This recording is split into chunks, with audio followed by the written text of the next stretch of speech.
I think that the issues that are in this paper are core to what we do in economics. And to give you an understanding of why I think that, let me start with a prominent example from the recent literature. So a few years ago, the Quarterly Journal of Economics published a pre-registered study that looked at an intervention attempting to improve sleep in around 400 low-income workers in Chennai, India. The paper is called Vasone et al. This was a group that was in desperate need of increased sleep. At baseline, the average participant in this sample had sleep patterns that mirrored clinical insomnia. And the intervention was actually very effective at increasing sleep. The people who in the treatment group got an extra 27 extra minutes of sleep per night, which was actually a very big jump for this sort of sample. But the rest of the paper's findings were a bit strange. And I think I'll let the abstract speak for itself here when I say that. So they say, contrary to expert predictions in a large body of sleep research, increased nighttime sleep had no detectable effects on cognition, productivity, decision-making, or well-being. Now, this is on face weird. By their own admission, these findings contradict expert priors and large bodies of research. And just intuitively, if you want to get really unpopular really fast, next time somebody tells you that they're miserable because they didn't get enough sleep, just let them know that there's a study in the QJE that says that sleep has no impact on your well-being whatsoever, and watch how quickly you lose friends. So given that this is a bit of an unintuitive finding, what exactly do Vasone et al. Mean when they say that there are no detectable effects whatsoever? Well, what they mean is that they subjected their estimates to standard null hypothesis significance testing, or NHST, and they found that pretty much all of their estimates are not statistically significantly different from zero. Now, this is generally known to be a bit of a bad practice, but Vasone et al. Are far from alone in interpreting null results in this way, or statistically insignificant results in this way. In fact, I document 279 null claims that are made in the abstracts of 158 different articles in top 5 journals just in the past 4 years that defend these null claims simply through statistically insignificant results. Over 72% of those claims in the abstract are not qualified by references to statistical significance, estimate magnitudes, or a lack of evidence. These are claims that mean to say there is no relationship between these variables whatsoever. And perhaps more importantly, even when the findings get a bit more nuanced, this is how researchers and readers interpret this evidence, including seasoned researchers and even statisticians. So I'm making a big deal out of this. Why is this a problem? Well, it's generally known in the statistics literature that the inference that statistically insignificant results are null results is a bad scientific practice. And that's for a very simple reason, which is just that estimates may be statistically insignificant, not because they are negligibly small, but because they are underpowered and imprecise. And then this creates a conflation between null results and imprecision, which leads to a host of different problems for the credibility of null claims in the discipline. For one thing, it creates strong incentives for reverse p-hacking. People who want to show no relationship between variables, so for example, when people are doing placebo checks, have incentives to dumb down the power of their sample to make it harder to find significant estimates. There's also a null result penalty because researchers tend to believe that null results are low quality and unpublishable. This spills over into publication bias against null results because this null result penalty is not just exercised by researchers, but also by journal editors and reviewers.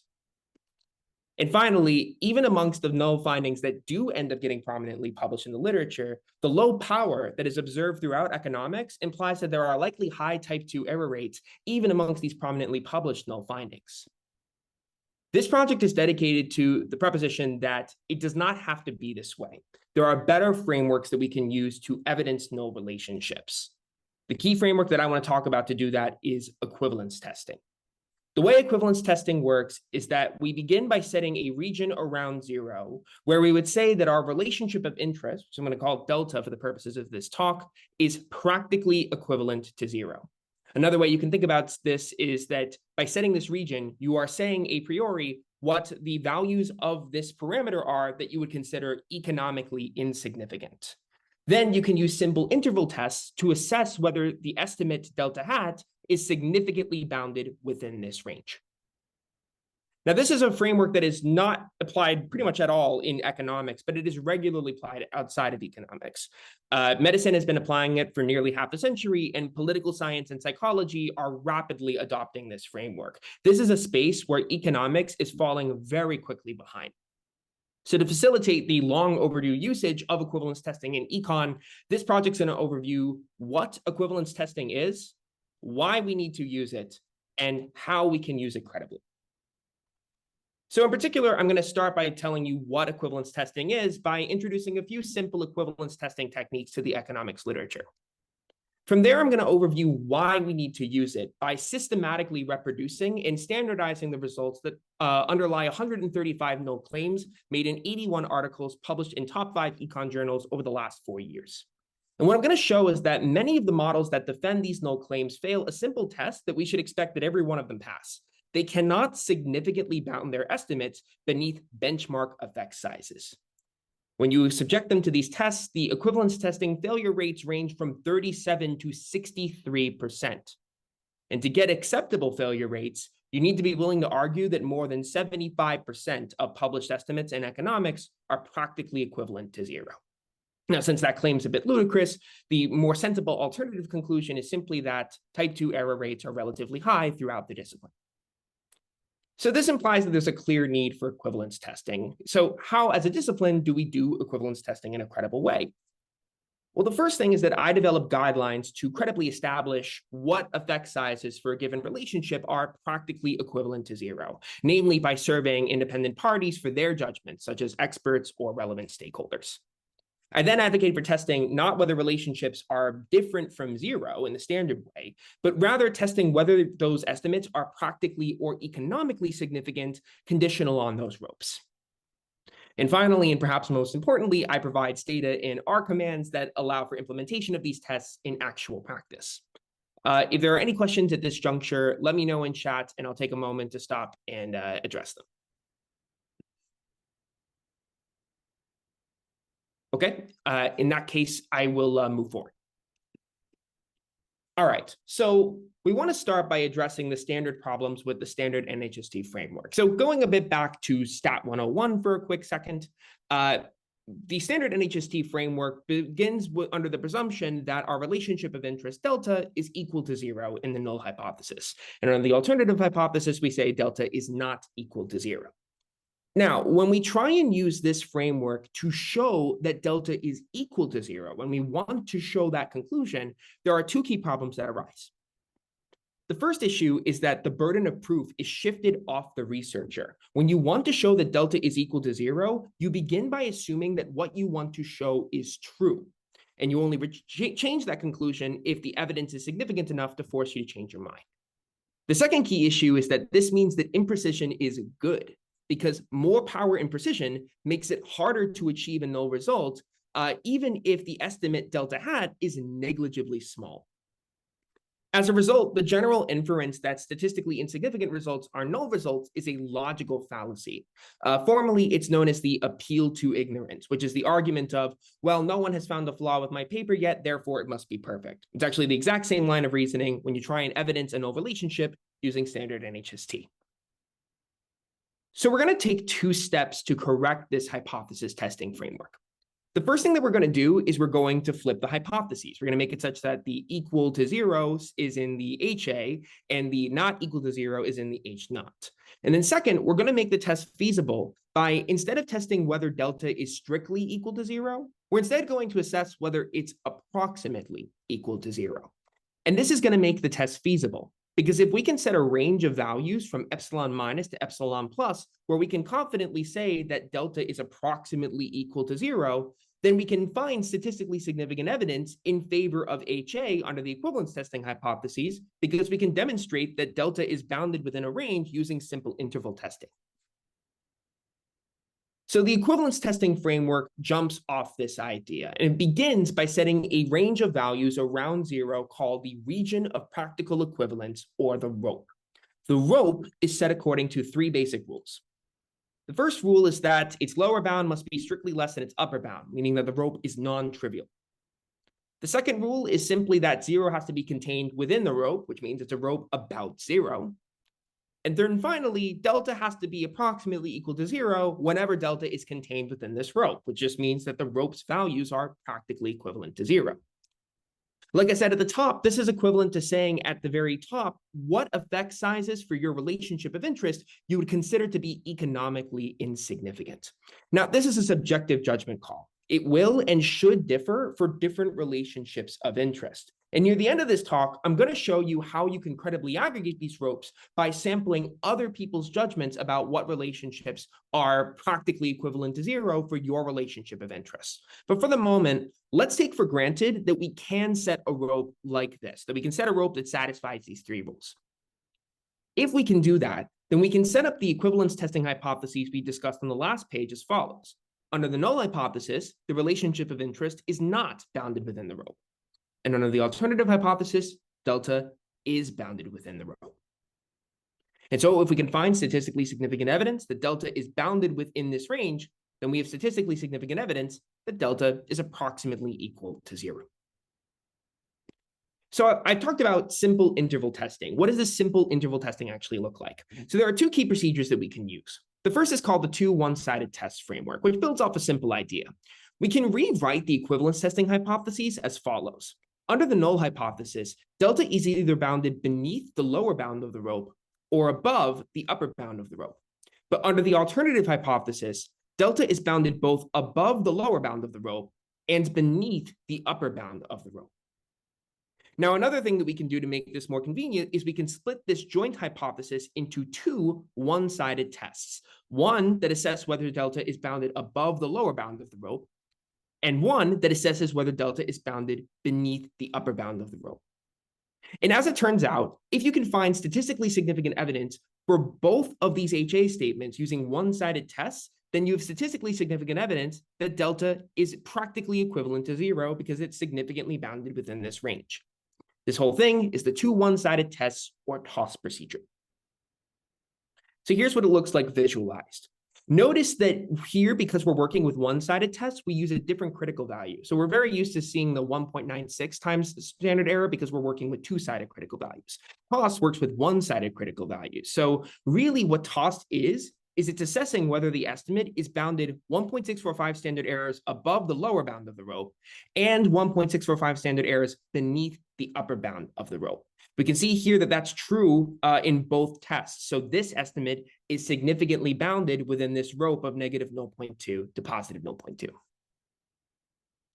An identical way of engaging with this same test is to use what are called equivalence confidence intervals, or ECIs. An ECI is just like an ordinary CI, but at double the significance level. So for example, the 95% ECI is just the 90% CI. And the 90% ECI is then the 80% CI, so on and so forth, right? The key difference between an ECI and an ordinary CI is how we use them to make significance judgments. What we can say is that if the ECI, the 95% ECI to be specific, is bounded within the rope, then we can say at a 5% significance level that the estimate is significantly bounded within the rope. And one way of understanding why that's true is because if you notice, the 1.645 standard errors in both directions of this estimate is the exact same birth that you get by testing whether the estimate's bounded within the rope using TOS. So as it turns out, this decision rule about the 95% ECI being entirely bounded within the rope, it yields identical significance conclusions to just doing the standard TOS procedure at a 5% level. And that basically means that whichever of the 2 tests you're more comfortable with, you can use interchangeably. They result in the exact same decisions on significance.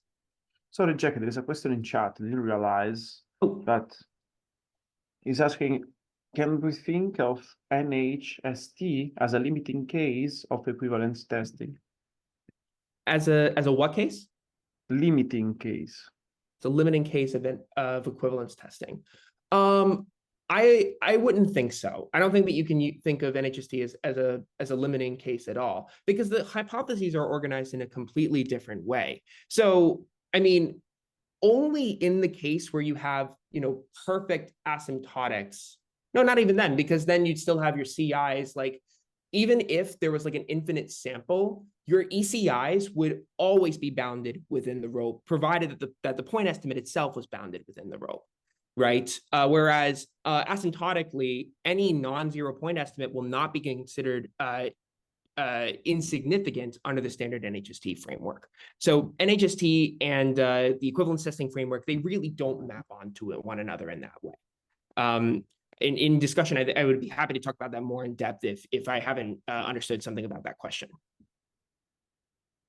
Okay, so returning back to an application, let's revisit those results from Bassone et al. From the very beginning, right? Because remember, they're defending null claims, these estimates. So we should expect that those estimates can be significantly bounded within reasonably wide ropes. But what we can see here is that that's not true for most of the estimates in Bassone et al. 28% of the estimates that Bassone et al. Used to support their null claims cannot be significantly bounded beneath an effect of 0.2 standard deviations, and 71% of them cannot be bounded beneath a partial correlation of 0.1. And what that really means is that Bassone et al. Cannot guarantee precise nulls for a large proportion of their null estimates, which we could say fail lenient equivalence tests. So that we should expect that estimates like this should be able to pass. We're going to take this basic procedure and we're going to apply it to a much larger set of null results from the recent economic literature. So now let's talk about the empirics. So my data arises from a systematically selected replication sample of 876 models that defend 135 null claims made in the abstracts of 81 articles in top 5 econ journals published over the last 4 years. The models defending these claims are reproducible with publicly available data, so I can actually go and computationally reproduce them. And the clustering structure of the data reflects scientific communication in a way. So to give you an idea of how this data is organized, articles make claims, and claims are defended by models. So models are clustered within claims, which in turn are clustered within articles. The second big source of data is prediction platform data. I survey 62 researchers on the social science prediction platform for their predictions and judgments on what the equivalence testing results are going to look like in my sample. So for those unfamiliar, the SSPP is a survey platform where you can go and ask researchers for their judgments and predictions about new effect sizes that you're going to find in upcoming literature. I asked them what they think we're going to find in this equivalence testing project. So with this data in hand, I'm going to calculate what I call failure rates, which are the average partition level percentage of models whose estimates fail lenient equivalence tests. And if that sounds a bit abstract, let me make it a bit more concrete. The example on the left shows the example of a toy data set that has 3 claims and models that try and defend null claims in this data set. So again, we should expect that because these are models defending null claims, they can be significantly bounded within reasonably wide ropes, right? And we can see for this first claim that one of the 5 models cannot be significantly bounded within a reasonably wide rope. So we would say here that the failure rate for this claim is 20%, 1 in 5. We can see similarly that the failure rate on equivalence testing for the second claim is 100%, and that the failure rate on the third claim is 0%. So if we want to find the average claim level failure rates in this toy data set, we just have to average the claim level failure rates across all the claims, which in this case is just the average of 20, 100, and 0%, which comes out to 40%. We're going to do this, but instead of doing it for the toy data set, we're going to do it for that entire systematic sample I pointed out a moment ago. We're going to do it for 2 separate ropes. The first rope we're going to do it for is for a rope that runs from a partial correlation of negative 0.1 to positive 0.1. This is a really lenient rope because a magnitude of partial correlation of 0.1 is larger than more than a quarter of all published results in economics. The second rope we're going to work with is a standardized coefficient running from negative 0.2 to positive 0.2.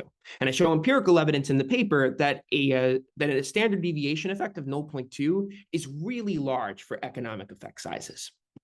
So if you've got an article in a top 5 journal claiming that there is no relationship between variables, we should expect that the models defending that claim have no trouble bounding their estimates within ropes that are this wide.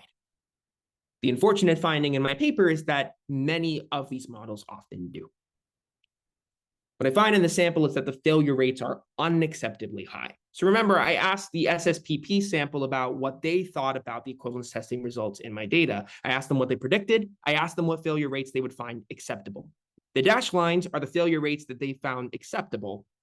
And these are the failure rate estimates. They are highly significant and range from 37 to 63%.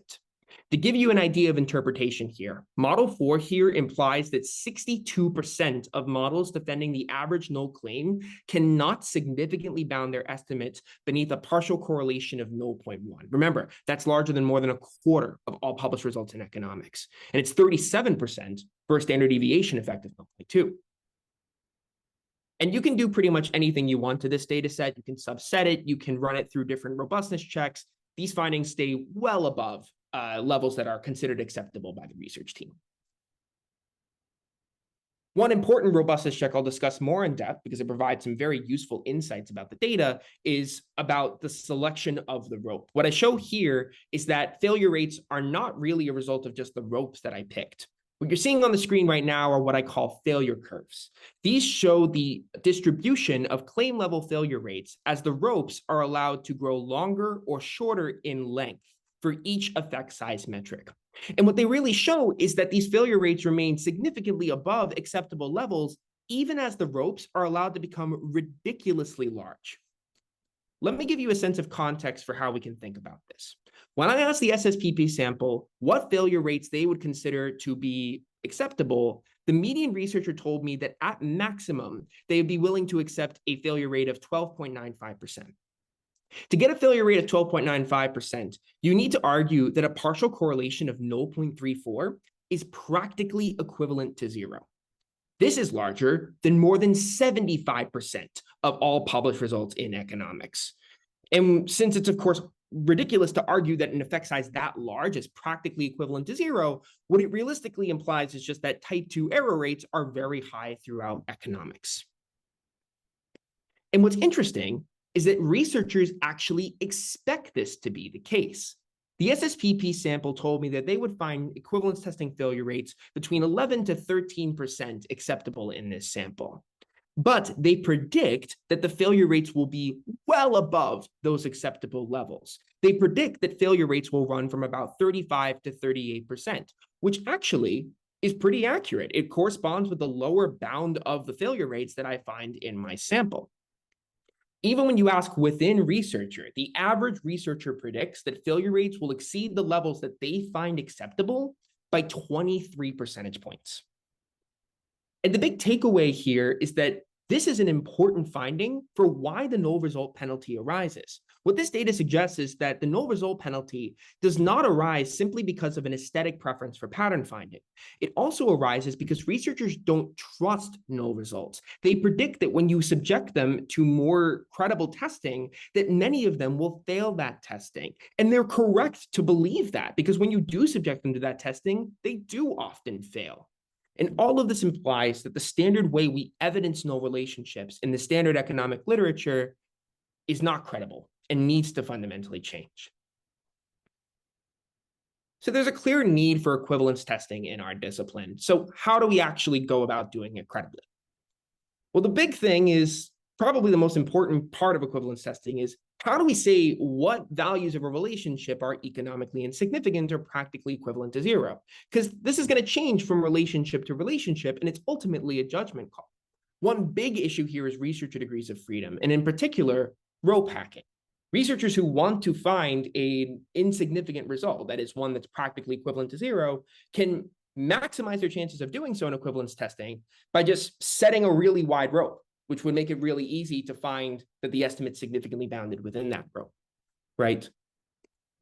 What I argue is that in order to maintain an independent rope and an independent significance threshold that is credible, you should not set your own ropes. You should get other people to set them for you.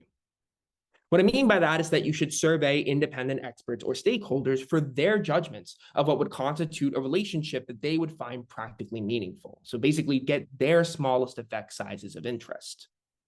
This used to be relatively difficult to do, but recent online resources have made this much easier to do. In particular, there are centralized belief elicitation platforms like the social science prediction platform, for example.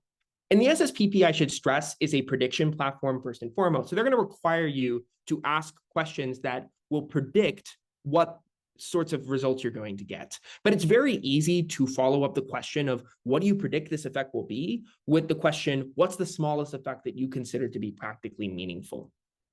So this project is actually an example of how to elicit these ropes. Remember, I asked the SSPP sample not just to predict what failure rates they are going to find, but also to tell me what levels they would find acceptable, which for the purposes of this study is actually the measure of what constitutes a practically meaningful effect size. So what about the standard NHST framework? We talked about that a bit earlier in this talk, but once we define a credible rope, there are some non-zero values of delta that are practically equivalent to zero. So at that point, it's really no longer relevant to test whether delta is equal to zero. What we want to know, if we want to assess whether delta is practically significant, is whether there is precise evidence that that estimate is bounded outside the rope, that it's bounded within the range of economically significant values. And even if you don't buy this argument about the construct validity of the NHST framework, if you simultaneously apply the NHST framework and the equivalence testing framework, you're going to run into multiple hypothesis testing problems. And that's going to imply that either you need to apply MHT corrections, which can sacrifice power, or you'll lose control over your type 1 error coverage. So what I argue is to use a framework that simultaneously allows for testing of equivalence and practical significance at the same time. That framework is called the three-sided testing, or TST framework. The core idea of the TST framework is that we're going to set a rope just like we do in ordinary equivalence testing, and then we're going to run 3 tests. The first test assesses whether our estimate of interest is bounded beneath the lower bound of the rope.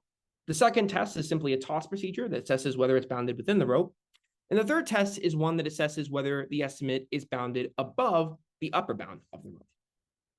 And as it turns out, we can derive significance conclusions under this framework from the smallest of the 3 p-values that are associated with our tests, thanks to the partitioning principle. These alternative hypotheses partition the parameter space of the estimate of interest into disjoint regions, which means only one HA can be true at a time. And so you don't need to do MHT corrections using those 3 tests at one time. Now, if no p-value is less than your significance threshold, then what you have to say under the three-sided testing framework is that results are inconclusive. This is a point at which the researcher has to stay agnostic about the practical significance of delta. And that might be annoying and uncomfortable and limiting because we're used to being able to say, well, we didn't find a significant effect. We can at least say we find nothing. But if my empirical evidence is evidence of anything, it's that making conclusions in this way is a really dangerous practice that can inflate error rates dramatically. So this project is actually a good example of how to apply the three-sided testing framework. Remember that I set a rope based on the acceptable levels of failure rates that the SSPP survey taught me. And then I assessed whether the estimates are bounded above that acceptability threshold, which is actually much more important than the regular NHST hypothesis testing when you think about it, because the hypothesis of whether the failure rates are bounded above zero is super uninteresting. Of course, they're above zero. They're above zero basically by construction, right? However, we can see here that there's significant evidence that they're bounded above the acceptability threshold. And that's evidence, of course, that they are practically significant failure rates. So here's sort of a visualization of how that TST framework is applied. We've set up a rope just like we usually do under equivalence testing. This estimate up here we would call practically significant and bounded above the rope. This estimate here we call practically significant, bounded beneath the rope. This one here we would call practically equivalent to zero, just like in a standard tossed ECI setting. These two estimates at the bottom are what we would call inconclusive, right? Basically their ECIs intersect the rope. And that means that we don't have sufficient precision to say whether they are practically equivalent to zero or practically significant. This estimate down here is a really important one. We can see here that the estimate under the standard NHST framework would be considered strictly greater than zero, right? However, its ECI intersects the rope. So this, using the TST framework, this estimate would be considered inconclusive. Even though its point estimate is bounded above the rope, we don't have sufficient precision on this estimate to confidently say that it's bounded above that rope. And so we have to stay agnostic about what kind of conclusion this estimate is giving us. Finally, if I've learned one thing from reading and writing methods papers, it's that no one uses your method unless you provide code. So I have provided 3 resources here that will make it potentially easier for you to apply these in real time. I can already see some people taking out their phones to scan the QRs. So the QR at the left-hand side directs you to the GitHub repository for the TSTI stata command. It's an immediate command that applies the TST framework in practice. And the middle QR code will direct you to the GitHub repository for the Equiv test R package, which contains the TST command, which basically does the same thing as the TSTI command in Stata. Now, remember, because the TST framework nests the because it nests the ECI toss procedure, if you're just interested in using this code for equivalence testing, that's fine. You can use this to conduct equivalence testing. But if you want to use it for the broader TST framework, you can also use it for that too. Third and finally, the QR code on the right-hand side will direct you to my personal website and the link to the most recent version of the working paper, where you can read more detail about how to apply these methods in practice and more information about my results. I genuinely believe that widespread adoption of these methods will make all conclusions we derive in economics more relevant and more credible. So I really hope that y'all think about implementing these in practice. Thank you very much for your time, and I look forward to any questions that you have.